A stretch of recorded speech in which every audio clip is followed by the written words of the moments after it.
Assalamualaikum warahmatullahi wabarakatuh. Selamat berjumpa lagi Sobat Mas Trisusilo. Di kesempatan kali ini saya akan mencoba memberikan paparan terkait dengan teori-teori pembelajaran oleh beberapa penemu teori-teori tersebut. Secara lebih jelas silakan mengikuti paparan berikut ini.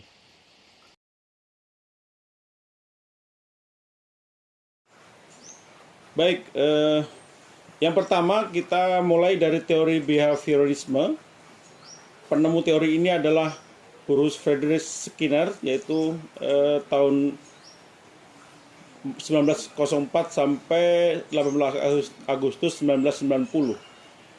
Adapun bunyi teori menurut Burhurst adalah perilaku manusia hanya bisa diukur dari yang kelihatan atau secara fisik. Dan perilaku itu sangat dipengaruhi lingkungan di mana dia berada.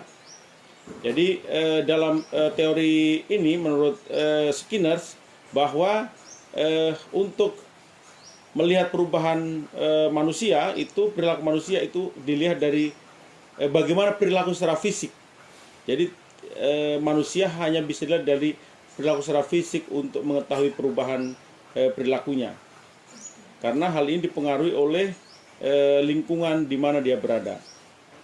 Asumsi dasar dari teori ini adalah perilaku yang dapat diamati, bukan kejadian mental internal atau rekonstruksi verbal atas kejadian.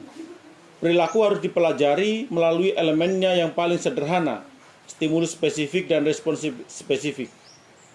Peristiwa dan kondisi akan melahirkan pola perilaku. Adapun kelebihan dan kelemahan dari teori behaviorisme adalah yang pertama, untuk kelebihannya sangat cocok untuk peningkatan kemampuan. Yang kedua, dapat meningkatkan kemampuan stimulus atau respon karena mengetahui yang diberikan lebih detail. Dapat meningkatkan konsentrasi dalam memberikan respon terhadap apa yang dilihat. Kelemahan dari teori ini adalah inovasi dan kreativitas rendah karena hanya terpusat pada apa yang diberikan. Yang kedua, teori behaviors tidak memberikan kebebasan untuk berimajinasi dan berkreativitas. Yang ketiga, hanya bisa menghafal sesuai apa yang diberikan dan dilihat. Adapun critical teori yang atas teori behavioral ini adalah perilaku manusia adalah sebuah manifestasi dari imajinasi dan pengalaman empirik yang pernah dilaluinya. Yang kedua adalah teori kognisi. Penemu dari teori kognisi adalah Kurt Lewin, 9 September 1890 sampai 12 Februari 1947. Adapun bunyi teori ini adalah pengetahuan manusia akan mempengaruhi perubahan lingkungannya, sehingga manusia selalu melakukan perubahan untuk lingkungan yang lebih baik untuk memenuhi kebutuhan manusia. Jadi ini kebalikan dari teori yang pertama tadi. Teori Skinner itu perilaku manusia dipengaruhi oleh lingkungannya, sedangkan teori Kurt Lewin ini pengetahuan manusia mempengaruhi perubahan lingkungannya untuk pemenuhan kebutuhan manusia itu sendiri. Asumsi dasarnya adalah setiap orang telah mempunyai pengalaman dan pengetahuan pada dirinya. Informasi dan pengetahuan yang dimiliki sebelumnya akan mempengaruhi kebutuhan informasi atau pengetahuan yang baru. Bagian dari suatu situasi saling berhubungan dengan seluruh konteks situasi tersebut. Kelebihan dan kelemahan dari teori kognisi ini adalah yang pertama, kelebihannya adalah memaksimalkan kemandirian dalam berpikir dan mendapatkan informasi.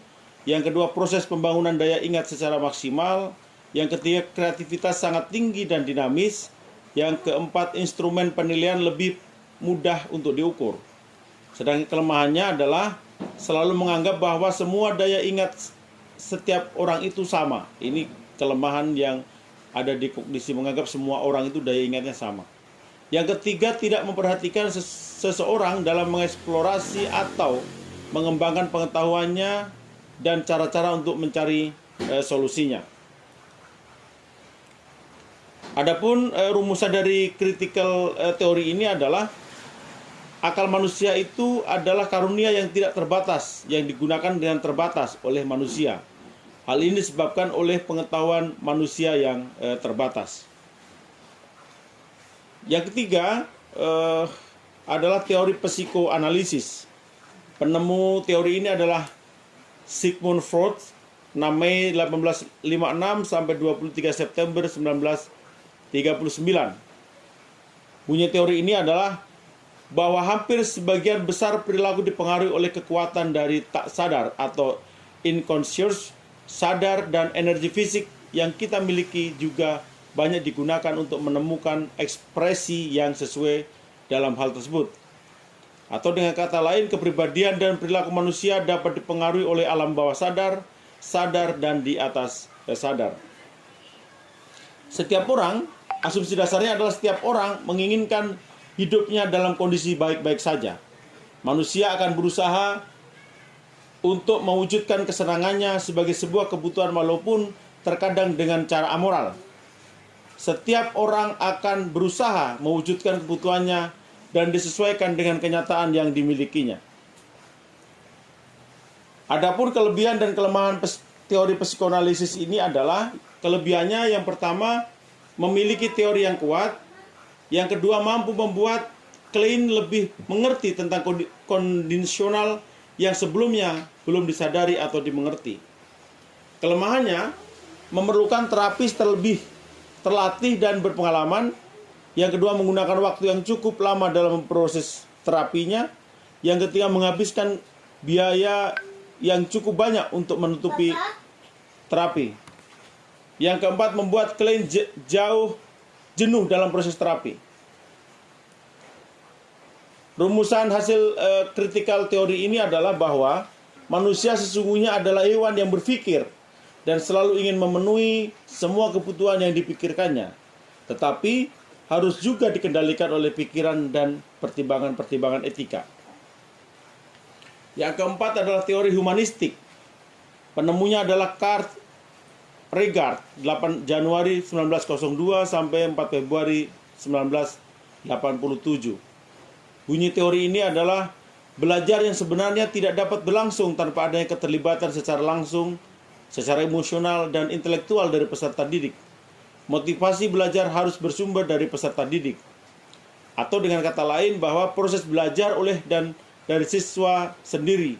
Guru hanya sebagai fasilitator atau sebagai mediator. Asumsi dasar dari teori ini adalah manusia pada dasarnya baik. Yang kedua, manusia memiliki free will atau kebebasan. Yang ketiga, setiap manusia itu unik dan memiliki dorongan dasar untuk mencapai aktualisasi dirinya. Kelebihan dan kelemahan teori humanistik ini adalah kelebihannya mendorong siswa untuk peka, berpikir kritis, memaknai proses pembelajaran secara mandiri. Yang kedua, mendorong siswa untuk mengembangkan kesanggupan siswa untuk belajar atas inisiatif sendiri. Yang ketiga, partisipasi dan kemandirian siswa dapat dicapai dengan kontrak belajar. Sedangkan yang keempat adalah membangun kepercayaan diri siswa. Sedangkan kelemahannya, yang pertama bersifat individual, yang kedua proses belajar tidak akan berhasil jika tidak ada motivasi dari lingkungan yang mendukung. Yang ketiga, sulit diterapkan dalam konteks lebih praktis. Critical teorinya, keaktifan peserta didik adalah kunci utama keberhasilan proses belajar mengajar. Dalam teori humanistik ini, peserta didik dituntut oleh aktif belajar dan keberhasilannya itu tergantung dari keaktifan dari proses belajar peserta didik itu. Yang kelima, teori yang kelima adalah teori belajar sosial. Penemunya adalah Albert Bandura, yaitu 4 Desember 1925 sampai 26 Juli 1991. Faktor sosial dan kognitif. Bunyi teorinya adalah faktor sosial dan kognitif serta faktor pelaku sangat berperan penting dalam pembelajaran. Menurut Bandura, dalam pembelajaran 3 faktor yaitu perilaku, pelaku, atau person dan lingkungan bisa saling berinteraksi untuk saling mempengaruhi. Faktor lingkungan akan mempengaruhi perilaku, perilaku akan mempengaruhi lingkungan, sedangkan faktor pelaku atau person akan mempengaruhi perilaku dan perilaku mempengaruhi person. Person mempengaruhi lingkungan dan lingkungan mempengaruhi person. Artinya menurut Bandera bahwa 3 faktor yaitu perilaku, pelaku, dan lingkungan tadi saling berpengaruh dan saling mempengaruhi. Asumsi dasarnya adalah sebagian besar tingkah laku individu diperoleh dari hasil belajar melalui pengamatan atas tingkah laku yang ditampilkan oleh individu-individu lain yang menjadi modelnya. Kelebihan dan kelemahan teori belajar sosial adalah yang pertama untuk kelebihannya, belajar sosial lebih menekankan pada conditioning atau pembiasaan respon dan imitation atau peniruan. Yang kedua, menekankan perlunya penelitian empiris dalam mempelajari pada perkembangan anak. Yang ketiga, fokus pada menjelaskan perkembangan anak.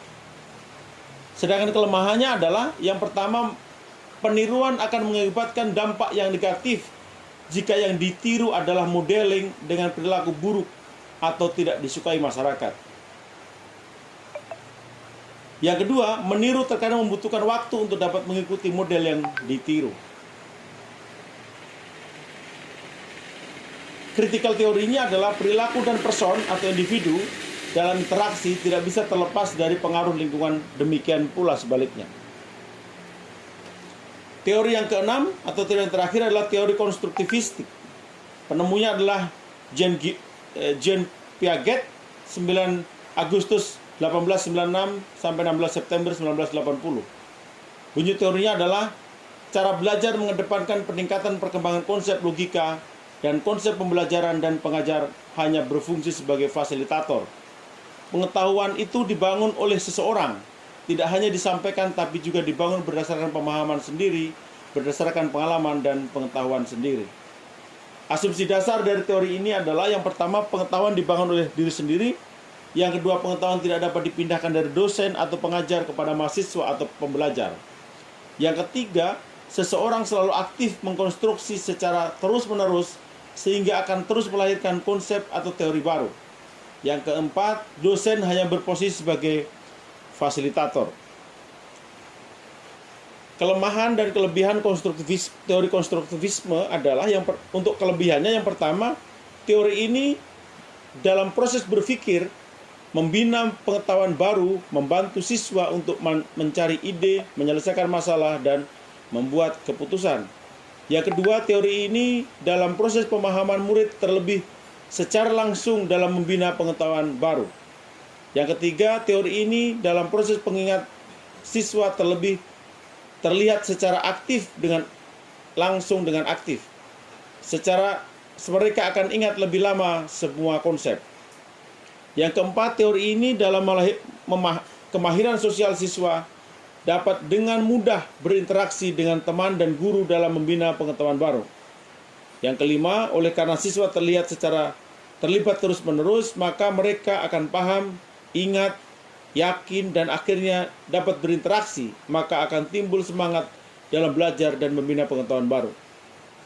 Kelebihannya, yang pertama, kelemahannya adalah siswa membuat pengetahuan dengan ide mereka masing-masing. Oleh karena itu, pendapat siswa berbeda dengan pendapat para ahli. Yang kedua, teori ini menanamkan supaya siswa membangun pengetahuan sendiri. Hal ini pasti membutuhkan waktu yang lama, apalagi untuk siswa yang malas. Yang ketiga, kondisi di setiap sekolah pun mempengaruhi keaktifan siswa dalam membangun pengetahuan baru dan keaktifan siswa. Critical teori yang bisa dirumuskan adalah tingkat pengetahuan manusia tergantung dari tingkat pemahaman dan pengalaman manusia tersebut. Sobat sekalian, demikian pemaparan saya terkait dengan teori-teori pembelajaran. Terima kasih atas perhatian dari seluruh teman-teman semua.